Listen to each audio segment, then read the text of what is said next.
Hello and welcome to part 2 of the review. If you missed part 1 where we discussed the game and the overall performance, then go check it out. We'll leave a link to it at the end of this video in the description. But here we're going to talk about the player performances and the all-important man of match. Gonzo, and we sort of missed you at the end of the review, so can you give us your individual player performances? But keep your man of match. Okay, yeah, well, I don't know where we cut out, but I discussed that we'd already praised Fabianski, who I did think had a magnificent game. You're right, the kicking was quite poor from him today, though. I'd like to sort of single out Diop, actually, today. Don't get me wrong, Dawson played well as well, as did Cresswell.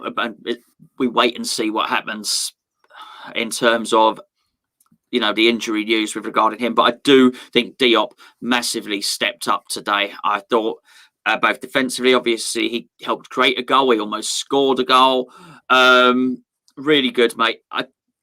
Bowen. Now, Bowen we talk about Diop stepping up. Bowen has stepped up hugely today. And I just think he's taken a bit of stick this season, and just at this point, he came to it. He really helped us out at a crucial time last season, and he seems to have come to the fore now and just massively helped us out.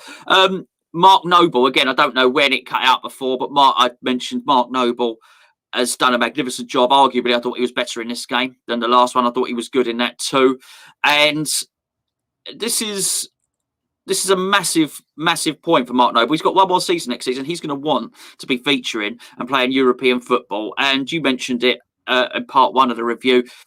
I felt like we didn't miss Declan Rice today. And I wasn't looking at it thinking, I wish Declan was in there. And another big part of that was also Souček, who had to curtail quite a lot of his attacking instincts today, was still able to get forward and help create a goal.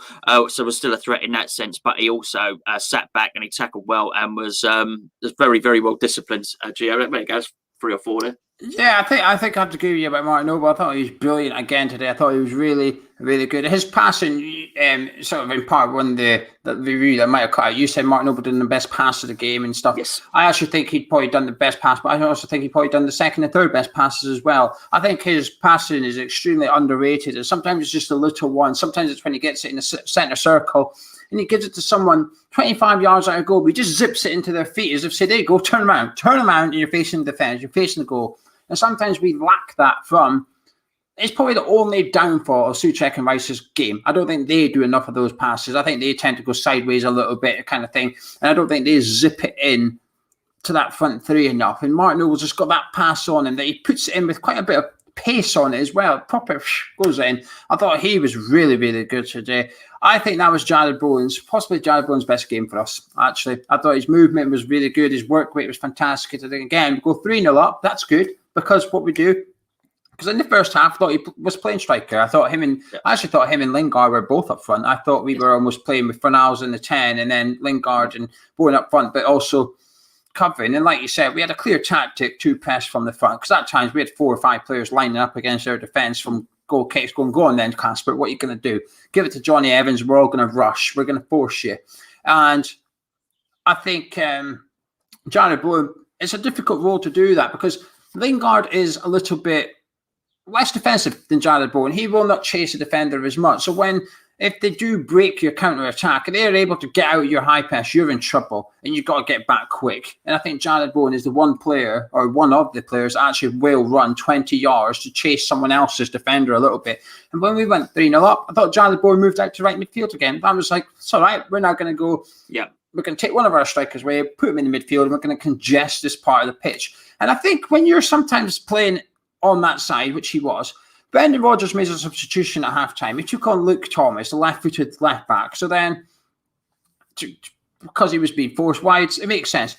Tell you what, didn't see him in the second half. Now, you don't take that left-back on to then put all the play down the right-hand side of the pitch, but that is what happened. And I think you can pass that off as a compliment to Jared Bowen, saying, because you're so good defensively, actually, Leicester can't attack that side. You and Soufal, they can't get down there, so they've got to focus on this side of the pitch. And I think that's a huge compliment to Jared Bowen, actually. And I thought he was just really... I'm looking forward to doing the player ratings after this, actually, because Jared Bowen's going to get possibly the biggest mark I've ever given him at West Ham. Well-taken goal as well. Shall we do the man of match? Yeah. Is it the obvious one? Well, he's just sensational. He's just a sensational player. Scored 2, involved in 1. And the ruled out goal was his cross. Yeah, good point. He is playing at a level. At a level. I mean, you mentioned it about Payet before. His output is absolutely phenomenal, and he seems to do a lot of it with the minimum of fuss as well. It doesn't take 5 touches if one will suffice. He has exquisite technique of both feet, a real eye for goal, extremely clinical, works hard, and just he leaves you with the confidence that you have someone in the team that can win you a game. And if he's doing that as a fan when you're watching it, what that does to the other players, who knows? People talk about his character in the dressing room, but what's that actually do in terms of inspiring them on the pitch to basically get it to Jesse, and we can do something here, or I make a run and he will give it to me. We haven't seen many of those players at West Ham over recent times. You've looked at West Ham in recent years, and I think when Antonio's bang on form, particularly last season, you think, okay, he is up there when he's bang on form with one of the most effective players forwards in the league, but not for all his career, but you know what I mean, in little patches. Ogbonna, I sometimes look at Ogbonna and think, wow, when he's on top form, he's one of the better centre halves. He wouldn't look out of place in top 60. And certainly with Declan Rice, you look at him and you think, he's one of the best players, he really is. But Jesse Lingard genuinely is one of the best players in the league. This isn't a fluke. He's absolutely sensational. Of course, he's going away with England in the summer. We're lucky to have him at the moment, and he was the man of the match again today. Yeah, 100%. He's just magnificent. He's just a ridiculous talent, really. And the funny thing is, when you do I've said this before, so it's not like when you said we say give it to Jesse, I think that as well. But actually, we don't even have that mentality because we don't need to, because he's always in the right bloody place at the right time. He's there. Bowen's through and goal. There he is in the middle of the pitch, and here I am. Just pass it to me. Just pass it to him. And I'd have to watch the first goal back, but I wouldn't be surprised if Jesse Lingard's held his run on purpose. I wouldn't be surprised if he thought, actually, I'm not going to run in the box. I'm going to, you lot run in. I'm going to stand on the edge of the box unmarked and hope that he cuts it back to me. Bang, he gets it back in the goal. It goes, he gets that cross in for Diop. It's on his left foot. I think he might have even taken the free kick as well. He certainly took a good free kick not long before that and not long after it on the left-hand side, and he swung the free kick in. But again, he cuts it back onto his left foot, gets his head up, sees Diop, puts it in, and says to Diop, there you go. The pace is on the cross. All you have to do is hit the target, and you've scored a goal here. All you have to do is hit the target. Yeah. He does it. Jesse Lingard doesn't know he's offside. No. To be fair, Diop doesn't know he's offside. There's not much in it. And again, like you said, he's involved in the build-up for Bowen's one. He's there, pass it into Souček, and like we said, Souček could easily have shot from that. Lingard set him up to go on and have an effort at goal. He's just that every goal he scores gets more expensive for West Ham. That game has probably just added 5 million. We joked in the build-up show, what is the price tag going to be in the media? And we said 35 million. I wouldn't be surprised it was more than that now. It's probably going to be 40 million. But you know something? It might cost West Ham 10 million more in the summer than it would have done in January signing Jesse Lingard. But the way he's playing, he's going to earn West Ham about £60 million more in prize money in the league. And his fee looks like he pays his own fee to West Ham. So don't worry about that 30 million got caught out. I've just got your European foot. I've just got your Champions League football. There's your prize money of 80 million quid. Plymouth of 30. Keep the 50. He's just such a talent. It's just unbelievable. He's making Solskjaer look more and more stupid by the day. Where, Man United go play Tottenham today. They struggle for a goal in that. You look at what's happened earlier where Jesse Lingard's turned up and scored 2. You had him. You gave him away for $1.5 million. Well, you're getting him back kind of thing. But you know what I'm trying to say. What's a player, Gonzo? I generally look forward to watching Jesse Lingard play football, and I think Payet was the better entertainer. I mean, I was probably a video for a debate for a video. I think Payet was the better entertainer. I think Payet had more skills. I think Payet was perhaps better at beating a player with trickery rather than dribbling. But I think Jesse Lingard's a better team player. I think he's probably. I wouldn't say he's more clinical than Dimitri Payet. I remember Payet scoring some lovely, lovely goals when he's 1-on-1. He just digs over the goalie kind of thing. But he's up there. He is up there with Dimi. I think he's just as influential and arguably even more influential when you look at the form. It's just Exceptional. Anyway, can I get your final words, please? Yeah, absolutely delighted. All about 3 points.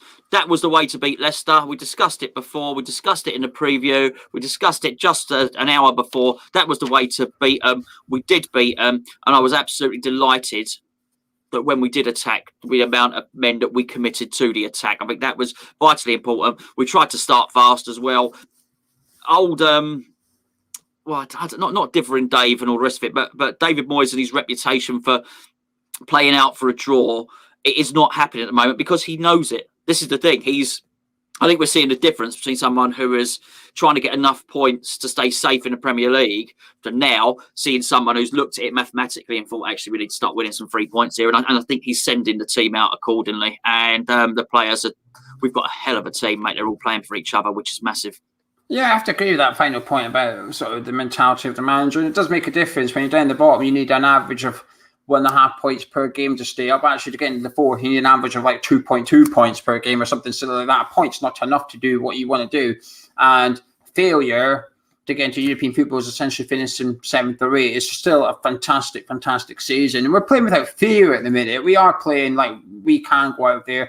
Declan Rice was on Talksport maybe 3 months ago, and he said, we believe we can beat anyone. We don't fear anyone. And since from then and before that till now, we're seeing that. We are seeing that they don't fear anyone. We're going to play Newcastle next week, and I'm really, really looking forward to it. I'm confident as ever. I was confident anyway, but I'm even more confident now.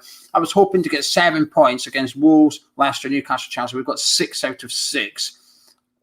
We said 9 was Champions League form. We said 9, we're looking at Champions League football.